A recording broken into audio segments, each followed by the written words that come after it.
예, 방금 소개받은 나무기술의 김경우 상무입니다. 사실 이런 이제 클라우드 네이티브, 클라우드 관련 이제 요즘 세미나에 나오면 이렇게 나오는 얘기들이 좀 뭐 비슷한 얘기들이 많은 것 같습니다. 그리고 아까 전전 세션에서 그 멘텍의 이진현 상무님이 얘기해 주신 내용이 정말 그 클라우드 네이티브 지금 현 실 상황에서 이루어지는 내용들을 아주 리얼하게 얘기해 주셔서 공감대를 많이 이룰 수 있었는데요. 실은 저는 이제 오늘 아침에 클라우드 인프라 관련된 이제 제안서를 하나 제출을 하고 왔는데 대략 한 50페타바이트 로데이터가 한 50페타바이트 이상의 빅데이터를 처리할 수 있는 연구 빅데이터를 처리할 수 있는 클라우드 기반의 빅데이터 플랫폼 사업이었는데 정말 이 제안을 하면서 참 이렇게 쉽지가 않았었습니다. 그래서 이제 오늘 여기서 이제 이런 세미나에서 저희가 이제 뭐 클라우드니 뭐 클라우드 네이티브니 이렇게 얘기를 하다 보면 내용 자체가 이제 추상화될 수밖에 없기 때문에 또 좋은 얘기만 나오고 해서 아주 쉽게 되는 것 같지만 실제 클라우드 환경을 구성하고 그 위에서 뭐 개발자가 됐건 분석자가 됐건 경영자가 됐건 클라우드 플랫폼을 이용하는 환경을 구성할 수 있도록 하는 것은 아직까지는 그렇게 쉬운 영역은 아닌 것 같습니다. 예를 들어서 이제 오늘 저희가 제안했던 내용에 있어서도 이 도대체 인프라를 뭐 이아스 환경에서 파스를 올려서 구성할지, 뭐 베어메탈 위에서 할지, 뭐 그다음에 빅데이터 처리를 뭐 기존의 HPC 도구를 이용할지, 아니면 뭐 K8s의 뭐 그런 분석 도구를 활용할지 여러 가지 상황들이 있는데 그런 것들을 어떻게 조합할지 그리고 그걸 어떻게 설명할지 이런 것들이 이제 현실적으로는 아직까지는 어렵다는 것들. 그럼에도 불구하고 클라우드 네이티브 환경이 도래를 하고 있는 건 맞습니다. 도래를 하고 있다는 것들은 클라우드 네이티브로 가야만이 할 수 있는 업무들이 이제 계속 증가를 하고 있는데 그게 이제 뭐 가장 대표적인 게 이제 AI 쪽이 이제 우리 업무에 활용이 많이 되면서 AI나 뭐 MLOps나 이런 데들은 다 분석 도구라든지 뭐 프레임워크라든지 이런 것들이 다 컨테이너화이 돼 있기 때문에 컨테이너를 운영하기 위해서는 이제 파스가 필요하고요. 그다음에 이제 대규모 서비스 같은 경우는 갑자기 늘어나는 서비스 수요에 그게 이제 아주 정기적으로 아주 꾸준하게 뭐 트래픽이 일정량 뭐 발생을 하면 상관이 없는데 갑자기 폭주하는 기간에 대비하기 위해서는 또 마찬가지로 이제 클라우드 네이티브가 필요하고 뭐 이러한 요건들이 있는데 뭐 저희 뭐 회사 제품이라든지 뭐 클라우드 네이티브 아키텍처라든지 이런 것들은 저 말고도 훨씬 더 잘 아는 분들이 이미 많이 설명하셨기 때문에 몇 가지 사례만 좀 얘기를 드리겠습니다. 지금 이제 저희 보면 나무기술은 사실 공공보다는 이제 엔터프라이즈 고객들이 많은 회사인데 주로 보시면 뭐 제조, 금융, 그다음에 이제 일반 엔터프라이즈, 뭐 이커머스, 뭐 이런 쪽들이 이제 저희 고객들이고 실제로 저희 이제 칵테일 클라우드를 통해서 다양한 용도로 이제 활용을 하고 계시고 최근에는 저희가 이제 공공 쪽에도 진출을 해서 뭐 사례를 구축 사례를 만들어 가고 있는데 예를 들어서 공공 같은 경우는 좀 괴리감이 큽니다. 윗선에서 이제 CEO 레벨에서는 그러니까 C 레벨에서는 뭐 어떤 다양한 대외 활동을 통해서 뭐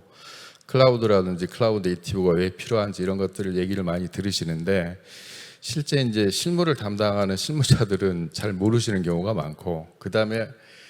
공공기관은 대부분 직접 개발하시는 게 아니고 외주 용역 개발사들이 있지 않습니까? 그래서 저희가 한 3년 전에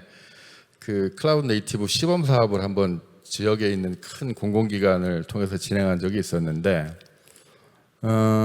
일단 실무 담당자분은 일단 기존 레가시 환경에 익숙하신 분이어서 파스 이제 저희 같은 파스 업체의 엔지니어가 와서 얘기를 하면 서로 얘기가 안 통합니다. 용어의 호환성이 없어서 얘기가 안 통하는 경우가 많았고 이제 솔루션을 도입을 해서 뭐 업무도 좀 분할을 하고 그걸 컨테이너화해서 이제 올려야 되는데 용역 개발사는 그걸 못 하겠다는 거죠. 이걸 왜 우리가 해야 되느냐. 그래서 그냥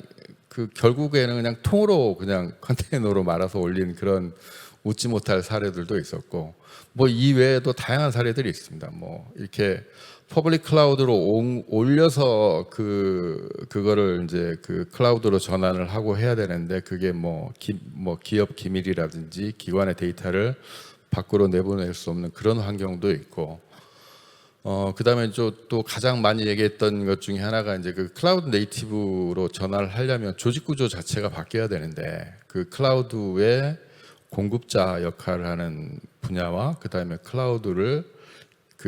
자원을 할당받은 걸 이용하는 유저 역할로 이렇게 심플하게 나뉘면 되는데, 아직까지 대부분의 기관들은 뭐 네트워크 담당자, 서버 담당자, 보안 담당자 이렇게 다 나눠져 있기 때문에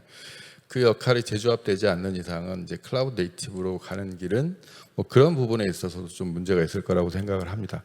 다만 지금 제조라든지 금융 쪽은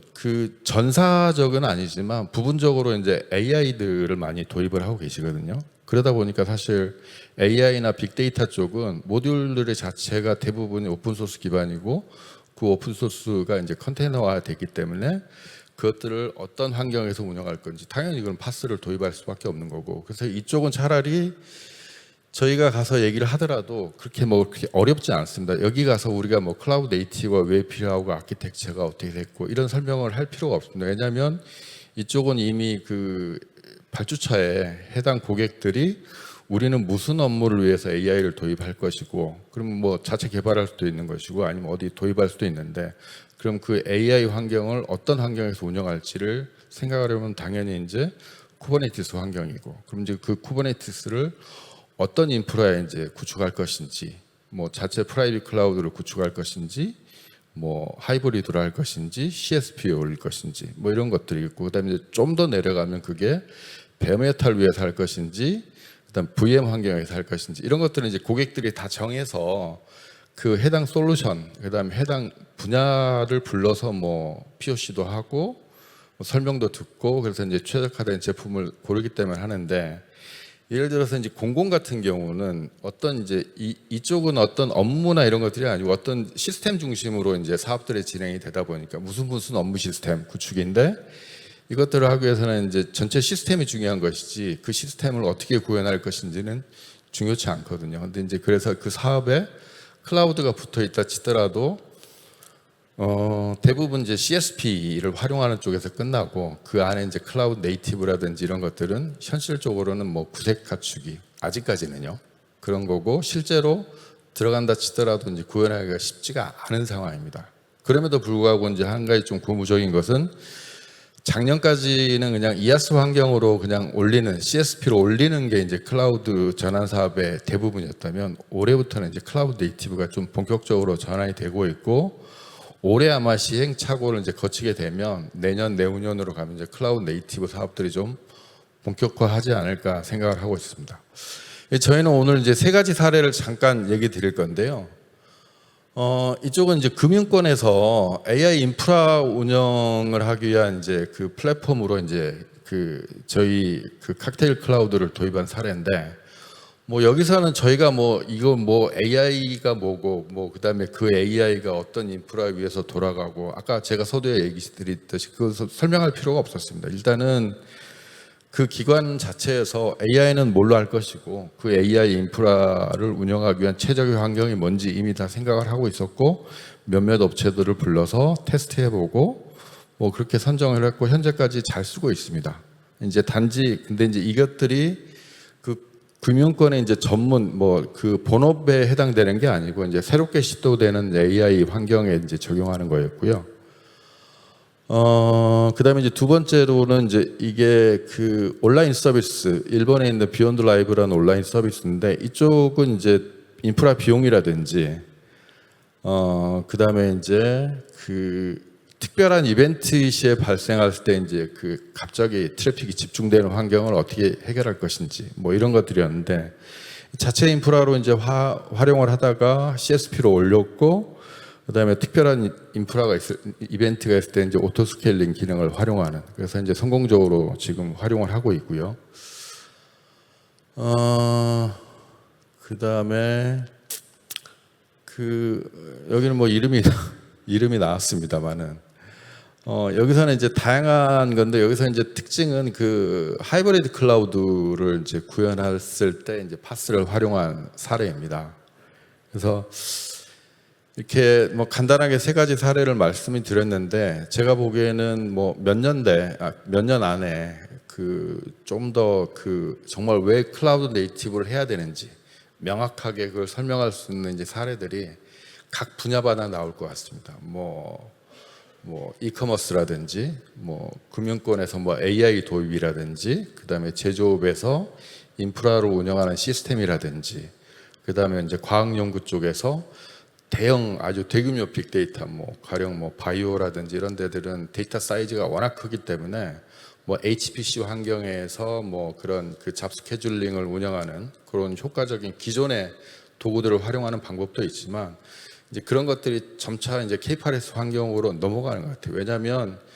지금 이제 그런 쪽들 같은 거 이제 분석 도구나 이런 것들이 수없이 많이 오픈 소스가 나오는데 다 그게 컨테이너화해서 나오고 있고 그다음에 K8S도 이제 꾸준히 발전을 하고 있기 때문에 이제 그런 부분에 있어서는 쿠버네티스 환경에 있어서 그런 분석 포탈 이런 것들이 이제 만들어질 것 같습니다. 그래도 이제 저희가 이제 회사 이름을 달고 나왔기 때문에 저희 칵테일 클라우드를 간단히 설명을 드리면 클라우드 네이티브 환경을 구성하기 위한 이제 올인원 솔루션이라고 말씀을 드릴 수도 있고요. 첫 번째가 이제 통합 대시보드를 통한 모니터링 기능 그리고 그다음에 이제 멀티 클러스터 통합 관리 기능. 사실 이제 저희가 조금 이제 규모가 크면 이거를 하나의 존으로 묶을 수가 없기 때문에 이제 분야별로 아니면은 업무별로 이제 클러스터를 나눌 수밖에 없는데 이런 것들은 이제 효과적으로 관리할 수 있느냐. 그리고 이런 모니터링 기능들을 계속 제공을 하고 있고 그다음에 자원 할당이라든지 이런 것들이 있는데 저희가 이제 이번 이번 세미나는 그렇지만 저희가 이제 차후에 있는 그런 이렇게 세미나에서는 저희가 이제 이거보다 좀 더 명확하게 그러니까 저희가 아키텍처 설명하고 이런 걸 떠나서 고객은 어떤 고객이 있었는데 그 고객이 처한 상황은 이렇고 그것들을 해결하기 위해서는 기존의 인프라들이 있었는데 기존에도 하드웨어도 빵빵하고 인력도 많고 하지만 클라우드 네이티브를 해야만 하는 그런 환경이 도래했고 그런 것들을 어떻게 해서 이제 해결을 했는지 그런 것들을 이제 설명할 수 있는 시간이 됐으면 좋겠습니다. 하여간 이 클라우드 네이티브라고 말하면 도입하는 고객도 그렇지만 이제 그쪽을 어떻게 환경을 구성하고 서비스를 이용해야 되는지 제공하는 저희들도 이렇게 쉽지가 않습니다. 현실적으로 아까 오케스트로도 얘기했지만 오케스트로가 이아스도 있고 파스도 있고 모니터링도 있고 예를 들어서 얘기를 하는 겁니다. 그렇지만 모든 부분에 있는 전문성을 갖기는 쉽지 않거든요. 그건 저희도 마찬가지고. 근데 이제 그런 것들을 그러려면 이제 회사들을 모여서 구성을 해야 되는데 실질적으로 이렇게 회사를 모여서 구성해서 그거를 딱 짜임새 있게 그렇게 구성하기가 쉽지 않은 환경인데 조만간 가능하면 저 회사에서 이제 그런 사례들을 만들어서 다음 기회에는 이제 그런 것들을 좀 명확하게 왜 정말 클라우드 네이티브가 필요했는지 이걸 설명할 수 있는 이제 시간이 됐었으면 좋겠습니다. 예, 이상으로 짧게나마 마치겠습니다. 고맙습니다.